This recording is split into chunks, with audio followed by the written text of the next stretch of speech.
Good morning, good day, good afternoon, good evening, wherever you may be. Welcome to TGR. What we got here is a 1987 Jeep Cherokee. What we got over there is a 1990 Jeep Cherokee. There's little things that need to be done on both.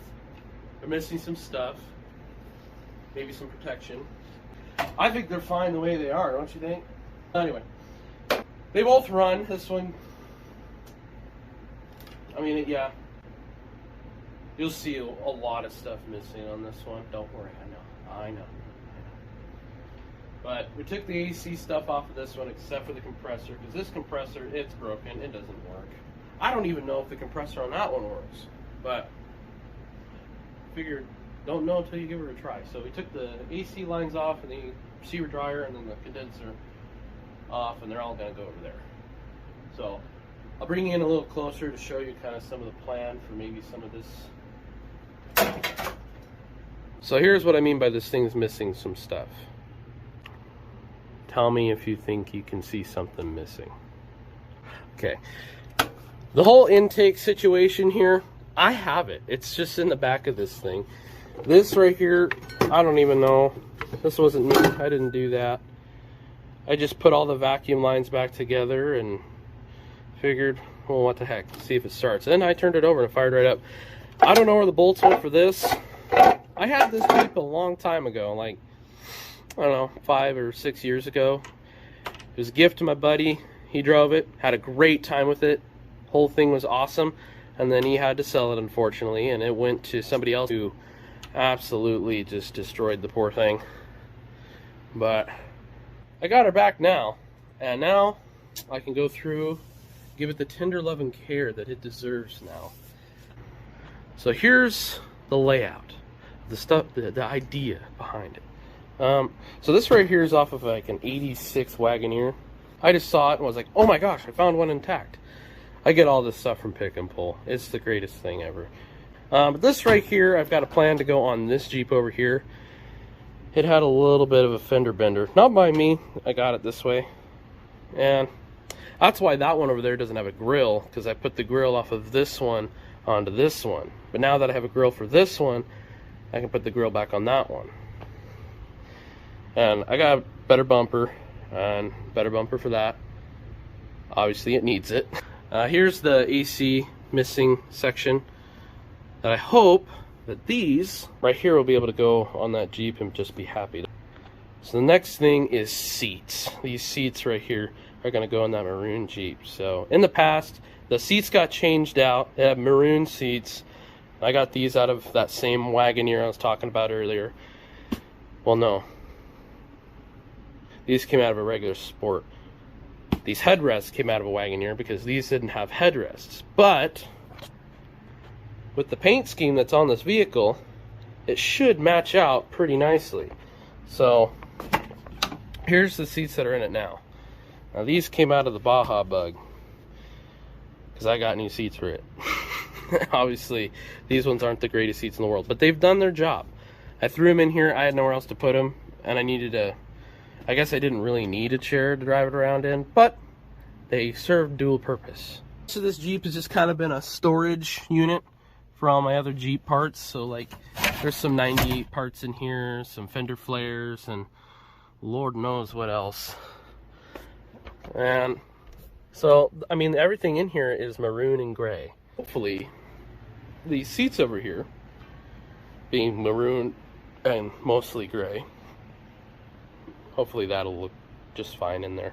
So now you kind of got a little bit of I guess a picture in your head, a projection. We'll get to work on these rigs. First things first, since I can't really do much with the AC system right now, because I need to go get new O-rings for the hoses. And sand, glue, clean the seats, get them installed, get the grill installed, because the condenser's already in this Jeep out of this one. So really, the front end's going to be put back together on these guys, aside from bumpers being swapped out. But the whole front off of them, it's a little easier to reach those bolts, the bumpers. This one doesn't have that worry.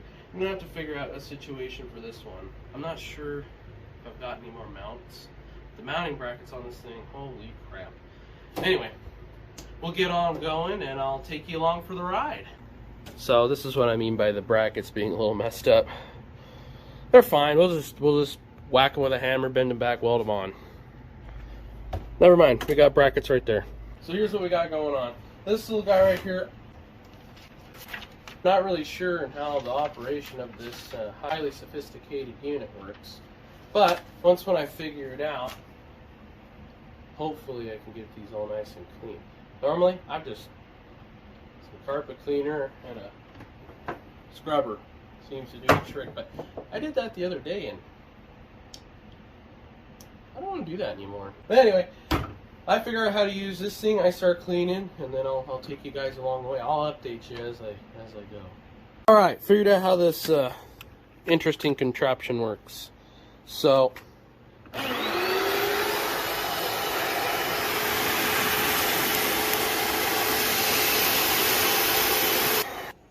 ew.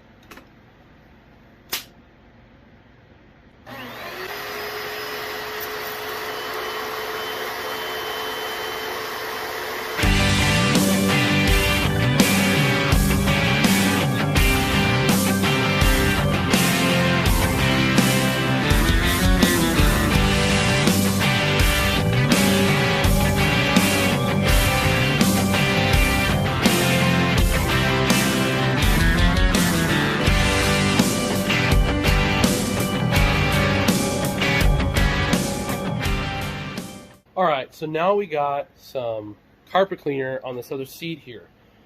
These seats are dirty with a capital D. Now, got the carpet cleaner on the seat. This seat right here is untouched. We haven't done anything to it yet. And I mean, I don't know what this stuff is, but wow. It is quite something. So, here in a minute, get back to work here. Just letting it sit there and percolate for a little while. Really get in there and clean that carpet up on that seat. Got one of the seats cleaned as best as it's going to get. And I'll go ahead and show you what the other seat looks like. So that's kind of the before and then, of course, the after. Here is uncleaned and then here is clean. There, I mean, that's a pretty big difference there. Where that one's kind of more brown, this one's back to being kind of more white, light gray. So passenger seat's done. It's just going to sit and dry, and then we can clean this one and throw them back in the Jeep. Hey there, it's a new day working in the garage.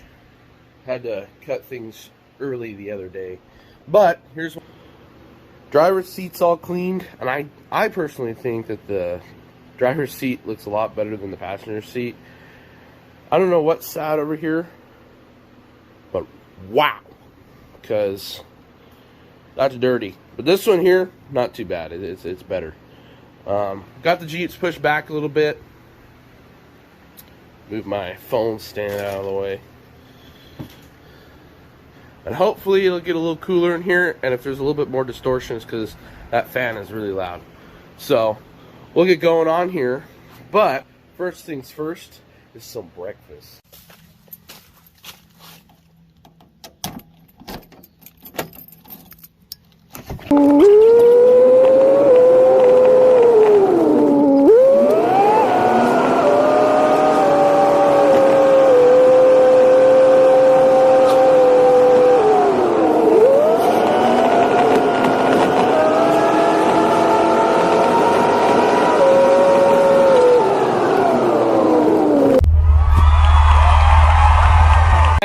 Back in the shop, breakfast has been handled.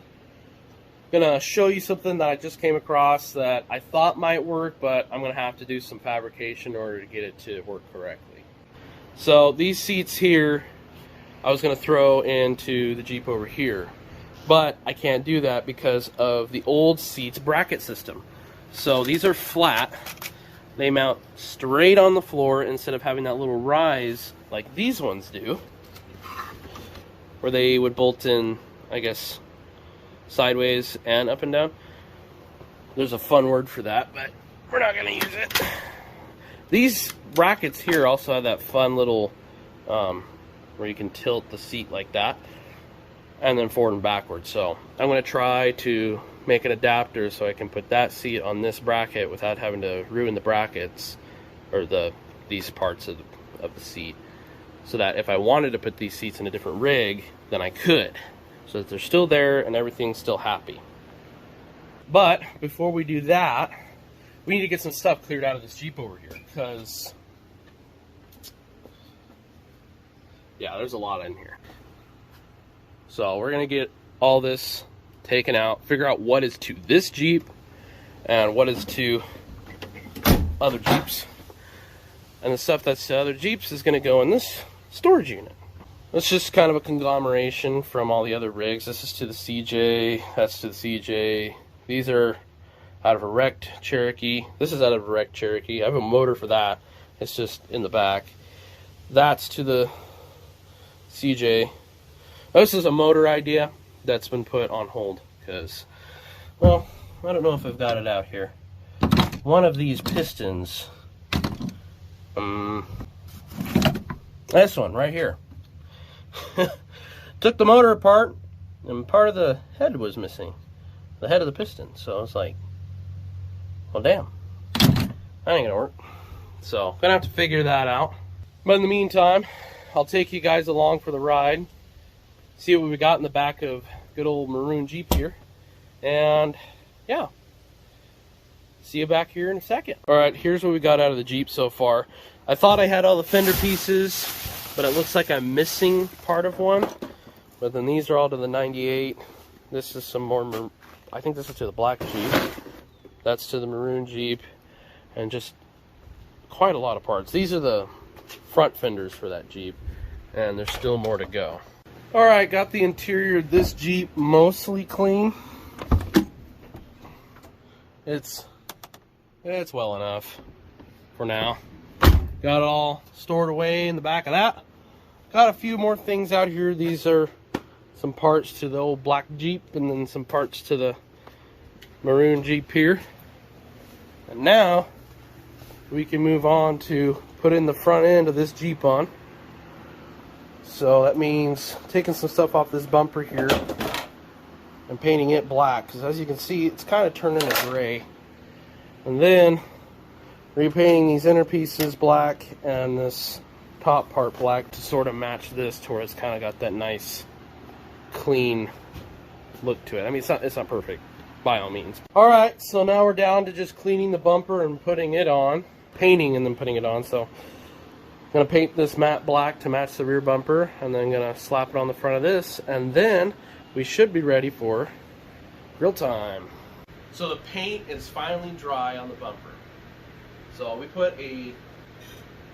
just put a flat protective enamel from Rust-Oleum on it, and now we just gotta put these plastic pieces on. But first, these plastic pieces gotta get cleaned up a little bit, because there's like yellow paint on it. Not sure how they got yellow paint on it. Probably drove over the wet yellow line or something. But I'll show you how to get it all assembled, show you how I'm going to clean those, and then I'll show you putting the bumper on. Okay, so normally I clean these, like the paint here, and some of this moss off with this stuff from PPG called DuraPrep 400. Not a sponsor, it's just really good stuff. But what I'm probably going to end up using is some good old B12 carburetor, choke, and throttle body cleaner. Basically the same thing as brake clean, but not a sponsor, just good stuff, good old Napa. But go ahead and spray some of this on a rag and just start scrubbing, because I mean it should take it off pretty easily. Came right off. And so get inside that crevice there, I'm going to have to get like a screwdriver to get some of that dirt out. Or a pressure washer will do that later on. But after this, you get some good old Wipe New from Rust-Oleum. They're also not a sponsor, just have some really good stuff, and I'll show you that later on. But get some of this dirt cleaned off of it and try to get it shined up as best as I can. And then I'll do this to the rest of them and get them all cleaned up.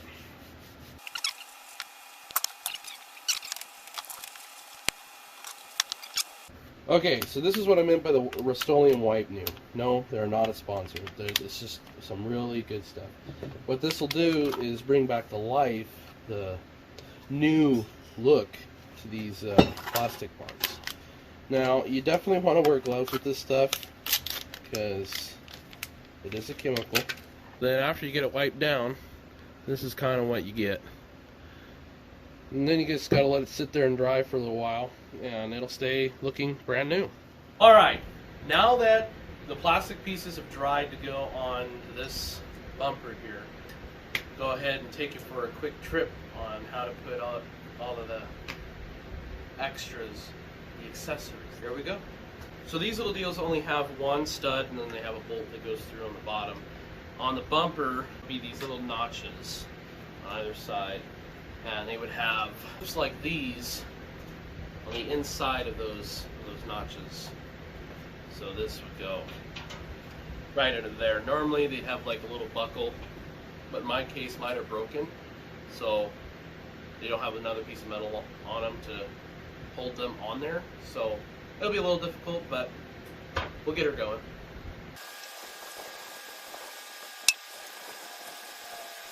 Alright, we are now ready to reinstall the bumper. So it's 6 bolts. There are 3 bolts on this side and 3 bolts on that side. I'll bring you in closer so you can see the bolts, and then we'll speed through it and put the bumper on so we can get the grill put on. Alright, so here's what I meant by the 3 bolts on either side. So you got these little clips. Sometimes they break, sometimes they don't. And then you have one that's threaded right here. So after you get the bumper all off, get done whatever you're doing, or maybe you're replacing the bumper with a stock bumper, the stock bumper will just go right on there. So we'll get that analyzed and put on, and then you guys will get to see the finished look. Alright, now here's what it looks like with the new to the vehicle bumper put on. It's a flat black finish and the shiny plastic. I think this thing's going to look really good when it gets its grill put back on, along with that one over there once we get the bumper cleaned. Alright, thank you for watching the first video for TGR. Yes, I know the grill isn't on yet. That'll have to wait for another video. Make sure you like and subscribe and turn on that bell notification so you're updated when we post a new video. And we hope to see you next time here at the